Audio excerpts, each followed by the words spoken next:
Jesus says in John 14:19, because I live, my children, you will also live. बाहों में लेने यीशु बुलाता तुम्हें. Welcome to the Jesus Calls Gujarat Prayer Festival. Jesus Calls Prayer Festival ગુજરાતમાં તમારું સ્વાગત છે.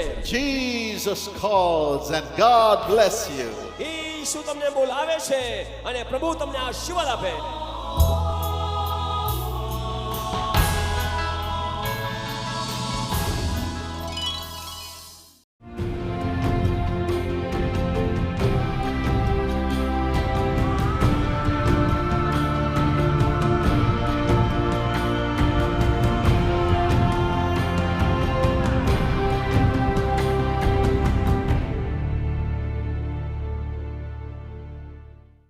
Even this morning, और आज की सुबह भी I want to remind you the promise that the Lord has given in Haggai chapter 2 and verse 9.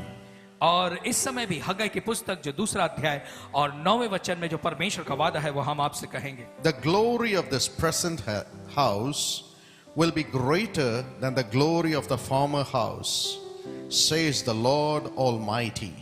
And in this place I will grant peace, declares the Lord Almighty. और हग्गाई की पुस्तक दूसरा अध्याय 9वां वचन ऐसा कहता है, इस भवन की पिछली महिमा इसकी पहली महिमा से बड़ी होगी. सेनाओं के यहोवा का यही वचन है और इस स्थान में मैं शांति दूंगा. सेनाओं के यहोवा की यही वाणी है. So God is going to give you greater glory. तो परमेश्वर जो है वो आपको और भी बड़ी महिमा देगा. Shall we all say greater glory in Hindi? और हम सभी हिंदी में कहेंगे और भी बड़ी महिमा. Amen. आमीन. Let not your heart be troubled. आपका हृदय व्याकुल न हो. The Lord who has called you will not leave you.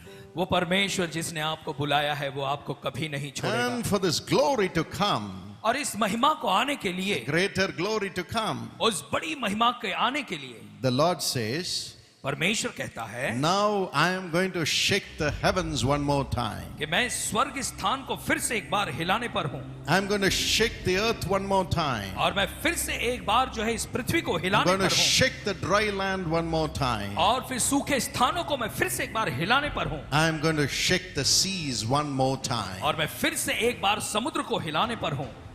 In a little while, और थोड़ी देर में once again, फिर से एक बार I am going to shake all nations. मैं सारे राष्ट्रों को हिलाऊंगा. What does shake the nations mean? और देशों को या राष्ट्रों को हिलाना इसका मतलब क्या है? Why is he going to shake the heavens? क्यों परमेश्वर स्वर्गीय स्थानों को हिलाएगा? If you read Luke chapter 10 and verse 18, और यदि आप लूका उसका 10वां अध्याय 18 वचन देखें, Jesus said, यीशु मसीह ने कहा, I saw Satan fall as lightning from the heavens. मैंने देखा है शैतान को स्वर्गीय स्थानों से बिजली के समान नीचे गिरते हुए. Today Satan is sitting in the heavens accusing the brethren, accusing God's people and bringing problems to them in the ministry. और आज जो है शैतान स्वर्ग में बैठा जो है भाइयों पर दोष लगा रहा है और उनके जीवनों में जो है समस्याओं को ला रहा है. But now as we are entering into the realm of greater glory, God is going to shake the heavens and make Satan fall as lightning. और अब जैसे कि हम बड़ी महिमा के क्षेत्र में प्रवेश करने जा रहे हैं,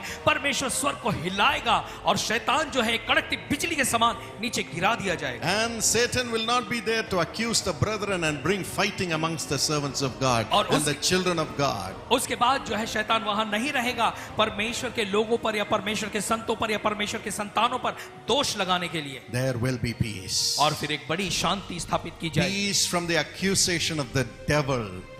शैतान के दोष लगाने की बात से बहुत शांति मिलेगी. That time is coming. और वो समय बिल्कुल आ That रहा है. time is coming. वो समय आ रहा है. Today are you fighting against accusations of the people, accusations of the jealous ones? और लोगों ने जो आप पर दोष लगाए हैं, जो लोग आपसे ईर्ष्या द्वेष करते हैं, क्या आप अब उनसे लड़ते हुए समय बिता रहे हैं? Unnecessary accusations in the ministry.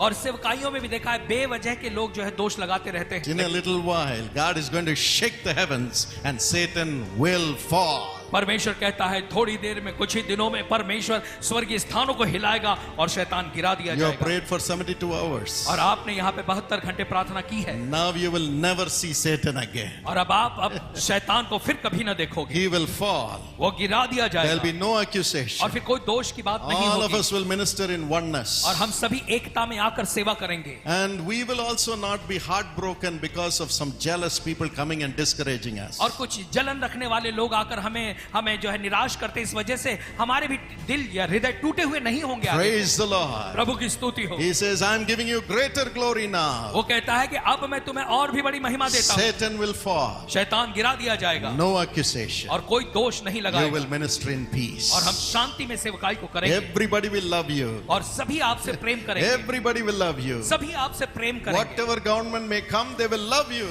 कैसी भी सरकार क्यों ना आ जाए, वो सभी आपसे प्यार करेंगे Whoever comes into the church, they will love you. और जो भी चर्च में आएगा वो सब आपसे प्यार करेंगे। Wherever you go, they will love you. जहां कहीं आप जाएंगे लोग आपसे प्यार करेंगे, Because the accuser will not be there. क्योंकि दोष लगाने वाला वहां नहीं होगा। And secondly, और दूसरी बात, he says, I will shake the seas. वो कहता है कि मैं समुद्र को हिलाऊंगा। And the Lord showed me, और प्रभु ने मुझे दिखाया, it is the seas where the servants of God fell.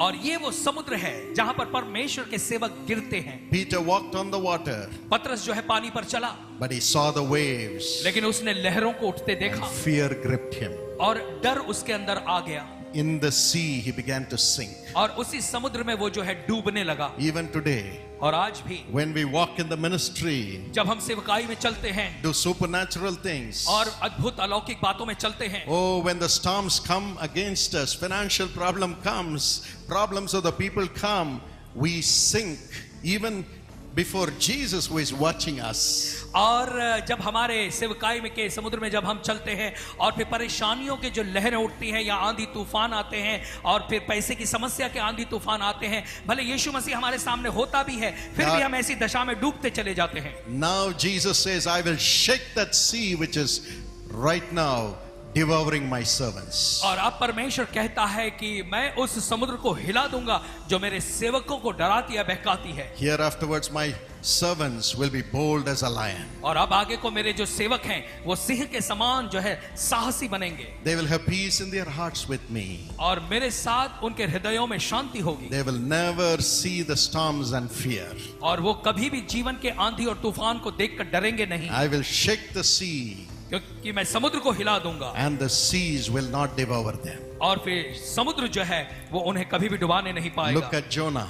योना को देखिए, Jonah was disobedient योना ने आज्ञा का पालन नहीं किया, because he didn't think that he could go and preach to a city for a city to come to the Lord. क्योंकि उसने ये नहीं सोचा, उसे लगा कि मैं उस शहर में जाकर जो है वो प्रचार नहीं करूंगा। उसने नहीं चाहा कि वो शहर प्रभु के पास आ जाए। But God said, go and preach to Nineveh. लेकिन परमेश्वर ने कहा, योना तू जा निनवे में प्रचार I कर, will destroy it because of its sin.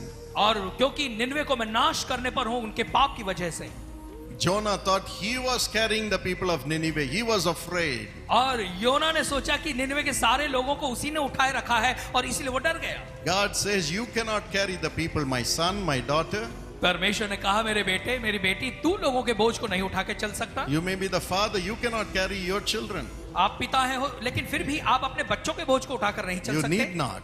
आप कर ही नहीं सकते। As a pastor, you cannot carry the whole congregation. और एक पास्टर होने के नाते आप पूरी सभा के जो है बोझ को उठाकर नहीं चल Your सकते। job is to go and say what I ask you to say. और तेरा काम यह है कि तू वहां जाकर वही कर जो मैंने तुझे करने को कहा है। As a father, as a mother, your job is to prophesy to your child what Jesus says. और फिर एक पिता और माता होने के नाते आपका यह काम है कि जो कुछ प्रभु यीशु मसीह कहते हैं उन बातों को अपनी संतानों पर भविष्यवाणी करें, Not carry their burdens. उनके बोझ को उठाकर नहीं चले। But Jonah was running away लेकिन योना जो था वो दूर भाग रहा था and he had to be thrown into the sea. और उसके लिए ऐसा करना पड़ा कि उसे समुद्र में फेंक देना पड़ा। But Jonah 2:3 says, लेकिन योना दूसरा अध्याय तीसरा वचन कहता है Jonah cried from the depths of the sea, कि समुद्र की गहराई से योना ने परमेश्वर की दुहाई दी and the Lord heard him, और परमेश्वर ने उसकी सुनी sent a fish and saved him. और मछली भेजकर उसे बचा लिया। And he protected Jonah so that the fish did not digest Jonah.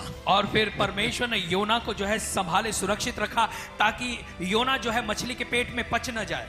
And God made him touch the whole city. उसके बाद परमेश्वर ने ऐसा किया कि उसी योना ने पूरे शहर को स्पर्श किया win the whole city to repentance. और ऐसा किया कि पूरा शहर जो है वो पश्चाताप करने लगा। Greater glory is coming, my friend. बड़ी महिमा आ रही है मेरे मित्रों। Mark my words. मेरे शब्दों को लिख कर रख I low. am not saying this emotionally. मैं भावनाओं में भरकर ये बात नहीं कह रहा। In the days to come, आने वाले दिनों में through little children, छोटे छोटे बच्चों के द्वारा भी, through people who are nothing and say they are ministering with nothing in their hands. और वे लोग जो कुछ भी नहीं है, ये बिल्कुल छूछे हाथ वो जो है सेवकाई कर रहे हैं। God's word will come through them and city after city after city will come to the Lord in this nation of India. परमेश्वर का वचन ऐसे लोगों के द्वारा आएगा और फिर वो जो है इस शहर के इस जो है हर एक गांव शहर शहर और इस भारत देश में बहुत बड़े बदलाव को लाएंगे। God is not going to allow his servants to be tossed by the seas and devoured by the seas and make the earth to be a graveyard of the servants of God. और परमेश्वर ऐसा नहीं होने देगा कि समुद्र जो है परमेश्वर के सेवकों को डुबाने पाए, या फिर परमेश्वर इस पृथ्वी को भी ये इजाजत नहीं देगा कि वो जो है परमेश्वर के सेवक उस पृथ्वी पर जो है उनके कब्र बन जाए। Amen.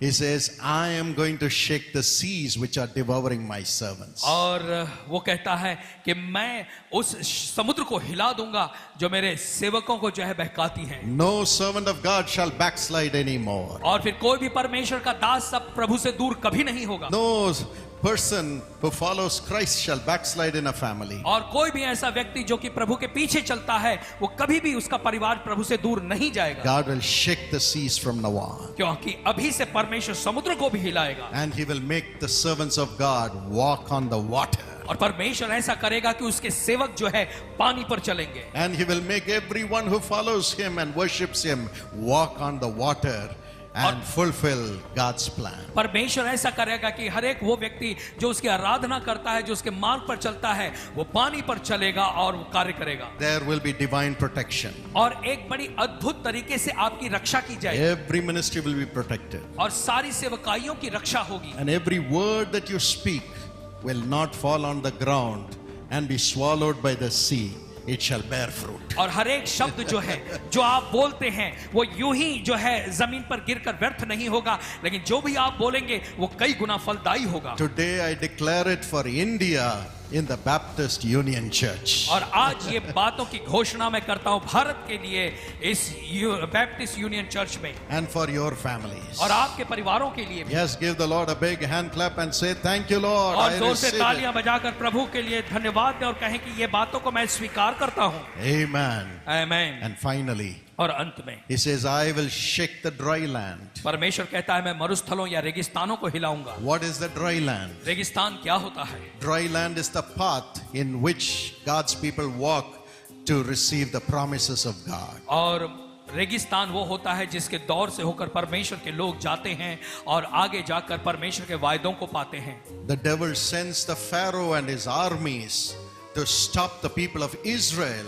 to walk through the dry land to go into the promised land of God. और शैतान ने फिरौन और उसकी सेना को भेजता है ताकि वो रोक सके परमेश्वर की सेना को उस सूखे या रेगिस्तान में से होकर जाने से। But God shook the dry land लेकिन परमेश्वर ने उस रेगिस्तान को हिलाया and the waters parted. और उस समुद्र का वहां जो समुद्र था उसका पानी दो भागों As में बट गया। Moses stretched forth his rod, और जैसे मूसा ने अपनी लाठी उठाई the waters parted as the dry land was shaken. और लाल समुद्र का पानी जो है वो दो भागों में बट गया और जो है सीधी सूखी जमीन बन गई। When the sea, ocean's floor is shaken, there is a tsunami, isn't it? और देखिए जब समुद्र का जो जमीन होती है अंदर की वो हिलाई जाती है तो सुनामी आती है। क्या And आपको the पता है? waters come and devour the land. और ऐसा होता है कि वो जो समुद्र का पानी होता है वो जमीन पर आकर वो जमीन को बहा ले जाता है। In the same way, the Red Sea floor was shaken.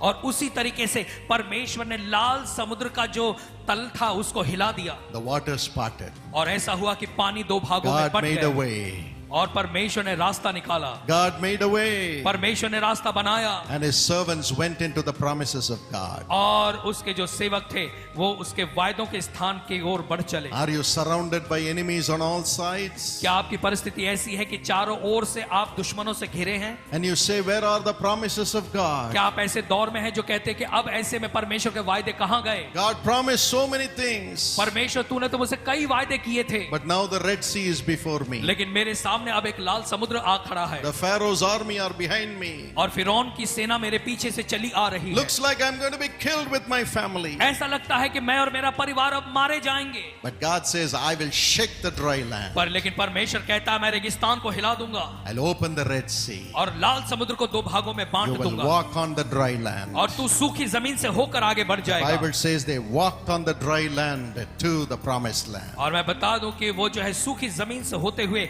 वाचा के प्रदेश की ओर पहुंचे। As Joshua led the people through Jordan, और जैसे यहोशू लोगों की अगुवाई करते हुए यरदन से होकर उन्हें लेकर गया, the waters parted. पानी जो है दो भागों में वहां बढ़ They गया, walked through the dry land. और सूखी जमीन से होकर वो आगे बढ़ चले। Yes, God will shake the dryness. हाँ, परमेश्वर सूखेपन को हिलाएगा, He'll pour the Holy Spirit upon you. और वो आपके ऊपर अपने पवित्र आत्मा को उंडेल देगा। And as the Holy Spirit comes upon you, और जैसे पवित्र आत्मा आपके ऊपर उतर आएगा in the dry land, उस सूखी जमीन में, according to Isaiah 59:19, और यशायाह 59 और 19 में, when the enemy comes in like a flood, the Spirit of God will raise a standard against him. और जब दुश्मन जो है बाढ़ के समान पीछे आता है तो परमेश्वर एक नए ऊंचाई पर आपको उठा The Holy देगा, Spirit will take you into the promises of God. और पवित्र आत्मा आपको परमेश्वर के वायदों की ओर ले जाएगा। God is going to shake the nations, परमेश्वर राष्ट्रों को हिलाएगा, shake the heavens to put devil down, और स्वर्ग को हिलाएगा ताकि वो शैतान को नीचे गिरा दे, shake the seas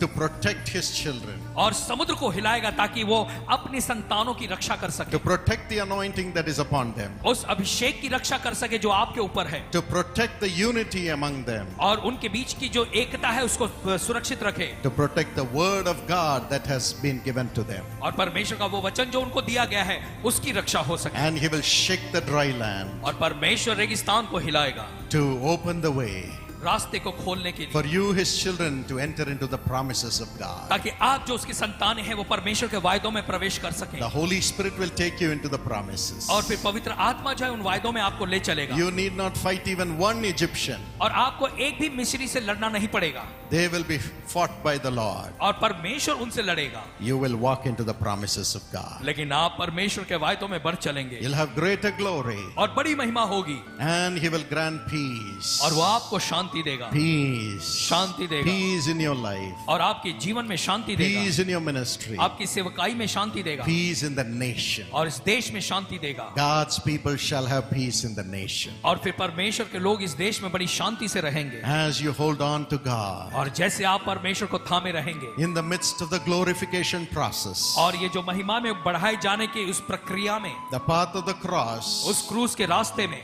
cling on to Jesus. यीशु मसीह से बिल्कुल लिपटे Cling रहें, on to Jesus. यीशु मसीह से बस लिपटे रहें। The Lord has a great plan for you. आपके लिए परमेश्वर ने बहुत बड़ी योजनाएं रखी हैं, He will take you into His promises. वो अपने वायदों में आपको आगे लिए ले I चलेगा। pray today that He will make you move into the realms of greater glory. और मेरी प्रार्थना यह है कि परमेश्वर आज से आपको अपनी बड़ी महिमा के आयाम में उस क्षेत्र में लेकर आगे बढ़े। Shall we look up to God? आइए हम परमेश्वर को ताकें। Thank you, wonderful Holy Spirit. धन्यवाद, बहुत ही बेहतर पवित्र आत्मा। You have to surrender your heart to Jesus. लेकिन आपके लिए जरूरी है कि आप अपने हृदय को प्रभु यीशु मसीह के सामने समर्पित I करें। have to surrender my heart to Jesus. मेरे लिए जरूरी है कि मैं अपना हृदय यीशु के लिए समर्पित Even करूं। though I may be ministering to God, yet I have to surrender to God's will, to the Lord's plan. Then only we can enjoy the greater glory of God. भले मैं परमेश्वर की सेवकाई कर रहा हूं, फिर भी मुझे जो है परमेश्वर की योजनाओं के लिए अपने हृदय को, अपने जीवन को समर्पित करना है, तब मैं परमेश्वर की इच्छा को अपने जीवन में पूरा होते हुए देख सकूंगा। This morning, आज की सुबह we are going to pray together, surrendering our lives to God. हम साथ मिलकर प्रार्थना करेंगे, अपने हर एक जिंदगियों को हम प्रभु को समर्पित करेंगे, Surrendering our families. अपने परिवारों को प्रभु को समर्पित करेंगे, Surrendering our ministries. अपनी सेवकाई को प्रभु को समर्पित करेंगे, And saying, Lord, I want greater glory. और हम ये कहेंगे कि हे प्रभु, हम उस बड़ी और महान महिमा को चाहते I हैं, give my soul into your hands to be made into the temple of God. और मैं अपना जीवन, अपनी आत्मा तुझे तेरे हाथों में सौंपता हूं, प्रभु तू इसे अपना मंदिर बना ले, to be filled with greater glory, for me to enjoy the peace of God and greater works of God. और मैं परमेश्वर तेरी बड़ी महिमा से भर जाऊं ताकि मैं तेरी शांति और तेरे बड़े बड़े कामों का आनंद ले सकूं। How many of you want to surrender to God to enjoy this greater glory in a unique way in the days to come? और फिर आने वाले दिनों में इस बड़ी महिमा का एक अनोखे तरीके से उपयोग करने के लिए आप में से कितने लोग तैयार हैं? If you want to surrender totally, I want to pray with you and for you. Would you stand wherever you are? यदि आप अपना समर्पण पूरी तरह से करना चाहते हैं तो मैं आपके लिए प्रार्थना करना चाहूंगा, आप जहां हैं वहां खड़े हो जाएं। Stand up and say, Lord, I surrender totally. खड़े हो और कहें कि हे प्रभु, मैं अपना जीवन पूरी तरह से आपको समर्पित कर I देता am हूं। ready for greater glory. मैं तैयार होना चाहता हूं उस बड़ी महिमा के लिए, Greater glory. बड़ी महिमा के लिए, Greater glory. बड़ी महिमा के लिए, Greater glory. बड़ी महिमा के लिए। You will never fall. आप कभी गिरेंगे नहीं, You will never be discouraged. आप कभी निराश नहीं You होंगे, will never have accusations overcoming you. और कभी भी दोष की बातें आप पर हावी नहीं होने You पाएंगी, will walk into the promises of God with peace. और आप परमेश्वर के वायदों में बड़ी शांति से चलेंगे। Are you ready right now? क्या आप तैयार हैं इस समय? If you want, you can put your hands upon your chest और यदि आप चाहते हैं तो आप अपना हाथ अपनी छाती पर रखें and say, Lord, और कहे, प्रभु take over my soul, my heart, 100%. मेरे हृदय मेरी आत्मा पर 100% तू अपना अधिकार ले ले। 100%. 100%, 100%. 100%। I am not going to worry anymore. मैं आगे को अब चिंता नहीं करूंगा, Or I am not going to allow any sin of disobedience anymore. या आज्ञा तोड़ने का पाप मैं अपने जीवन में आने की कभी इजाजत नहीं दूंगा। When you say something, I will not be afraid of people or the devil. I will go and do it. और प्रभु, जब कभी तू कुछ काम मुझे करने के लिए कहेगा, मैं शैतान से और लोगों से नहीं डरूंगा, आगे बढ़कर तेरे काम को करूंगा। I surrender. मैं अपना समर्पण करता I हूं, surrender. मैं समर्पण करता You हूं। all say, I surrender, Lord. और सभी कहें कि प्रभु मैं अपना समर्पण करता हूं, I surrender. मैं समर्पण करता I हूं। surrender my heart, my soul totally. मेरा हृदय, मेरा आत्मा पूरी तरह से तुझे समर्पित करता हूं। My heart will be only the temple of God. मेरा हृदय केवल परमेश्वर का मंदिर बनेगा। Shall we all open our hearts and say, thank you, Jesus? क्या हम सभी अपने हृदय को खोलकर ये कहेंगे कि धन्यवाद यीशु? Yes, with a loud voice we'll praise the Lord. और जोर से आवाज करके हम परमेश्वर की बढ़ाई करेंगे, उसकी स्तुति करेंगे। Amen. आमीन। There shall be joy. और आनंद होगा, Joy. आनंद होगा। Thank you, Lord. धन्यवाद प्रभु, Thank you, Lord. धन्यवाद प्रभु, Thank you, Lord. धन्यवाद प्रभु। Lord Jesus, Prabhu Yeshu, we all kiss your feet. हम आपके पैरों को चूमते हैं, Kiss your wounds, Lord. हम आपके घावों को चूमते हैं प्रभु। And we say, give us grace to be truthful to your sufferings, O God. और हम ये कहते हैं कि प्रभु हमें वो अनुग्रह दें ताकि आपके दुख उठाने के प्रति हम विश्वास योग्य बने रहें। And we commit ourselves to serve you. और प्रभु हम अपना समर्पण आपकी सेवकाई के लिए करते हैं। In Jesus' name we pray. यीशु के नाम में हम प्रार्थना करते हैं। Amen. आमीन।